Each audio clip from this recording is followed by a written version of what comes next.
What's going on, guys? I hope you guys are having a wonderful day. I am having a great day. It is gorgeous outside. Just got done making the video. Wanted to say how you all doing. And yeah, I hope you guys watched the game last night, and I hope you watched tonight's game. Tomorrow I'll have the highlights.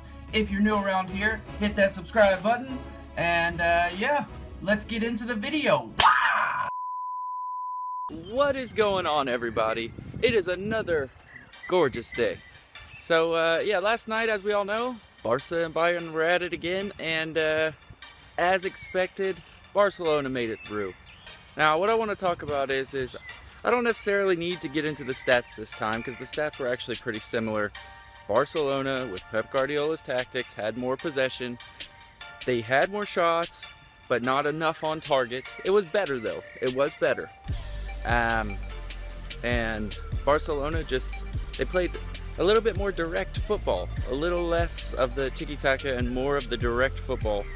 And they had less shots, but 4 or 5 were on target, so more clinical. But what I really want to talk about is what went wrong for Barcelona, for Bayern Munich.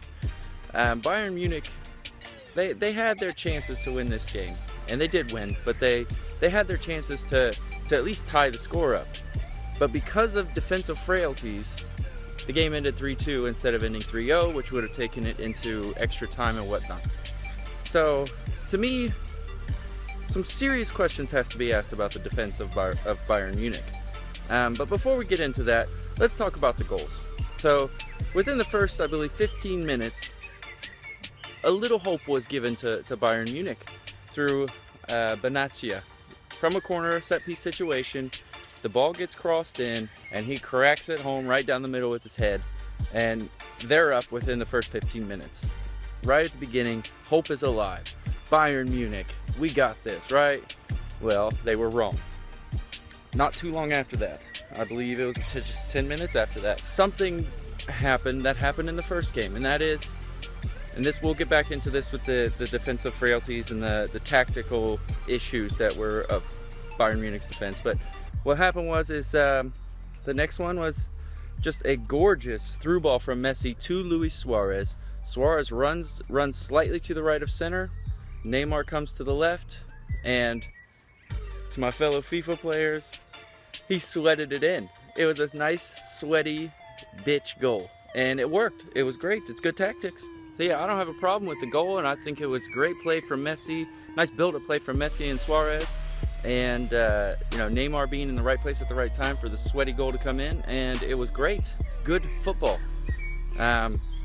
Which is exactly what, you know, why Neymar costs so much. Which is exactly why Suarez was so expensive. But they're proven why, though, is they're world-class athletes, and they're scoring in the big occasions. Anyway, moving forward, the next goal was Neymar again.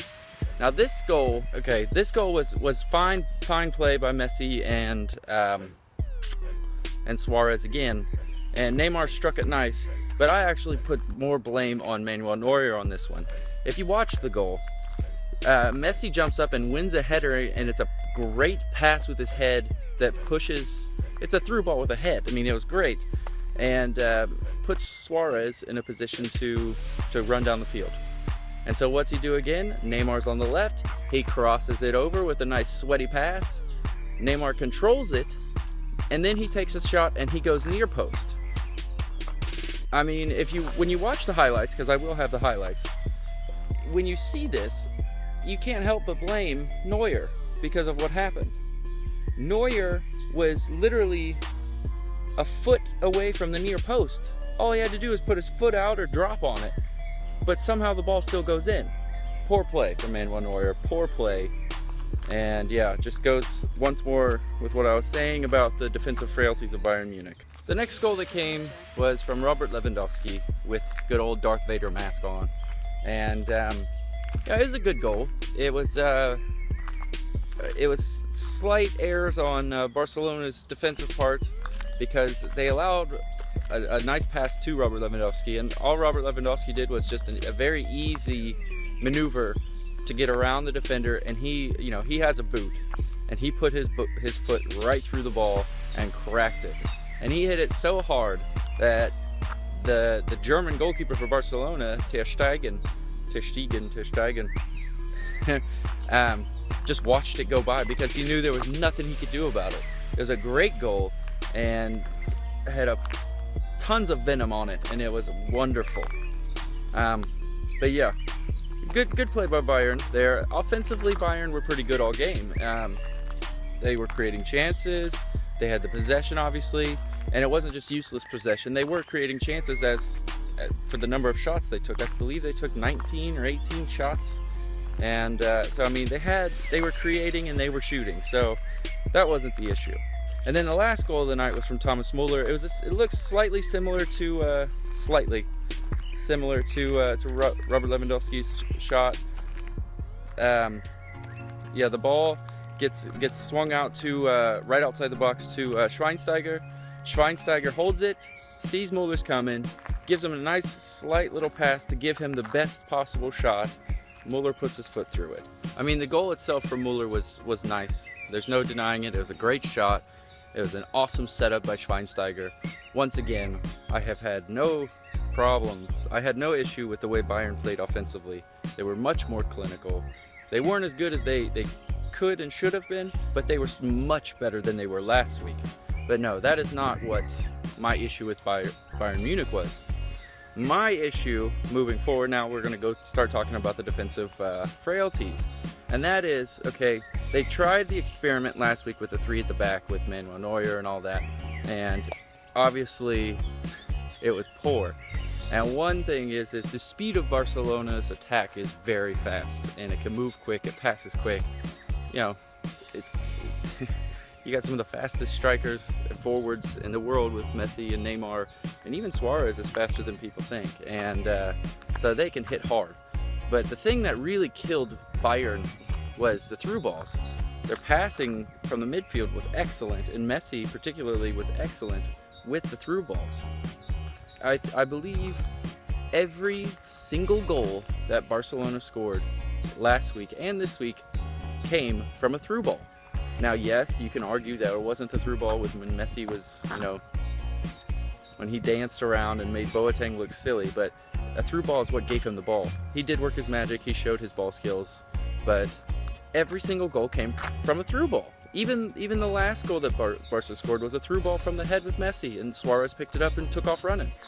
So I don't understand, if you knew that the through ball was the thing that really killed you last week, Pep Guardiola, why would you not change your tactics? Why would you not make sure that through ball couldn't kill you again? Because that's all they've done is through ball you to death. They didn't do anything else. Messi danced a little bit, but the through ball is what killed you. I blame the tactics here. But yes, I digress. I do like Bayern Munich, and I'm not so big into La Liga, but there's no denying that Barcelona deserved going to the final. They exposed the weak tactics of Pep Guardiola. They exposed Bayern Munich's weaknesses, and they exploited it, and they ended up scoring 5 goals. And, for a team that is supposed to be, coached by a legend, or whatever you want to call him, it was poor. And I'm sorry, it just reaffirms my belief that as good as Pep Guardiola is, he is extremely overrated, and he clearly has some some flaws to his coaching.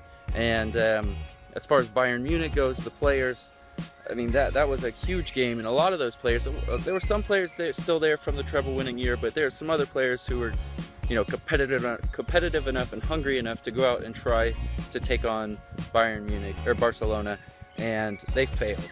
And it's a shame. It's a real shame. But anyway, well-deserved Barcelona. I don't want to be too negative. We need to be positive because Barcelona put on an excellent display. Messi is proving that he wants another Ballon d'Or, and if he continues from now until next January, there's no doubt in my mind that he's going to win another Ballon d'Or. Congratulations, Barcelona. Well, guys, that is going to do it for today.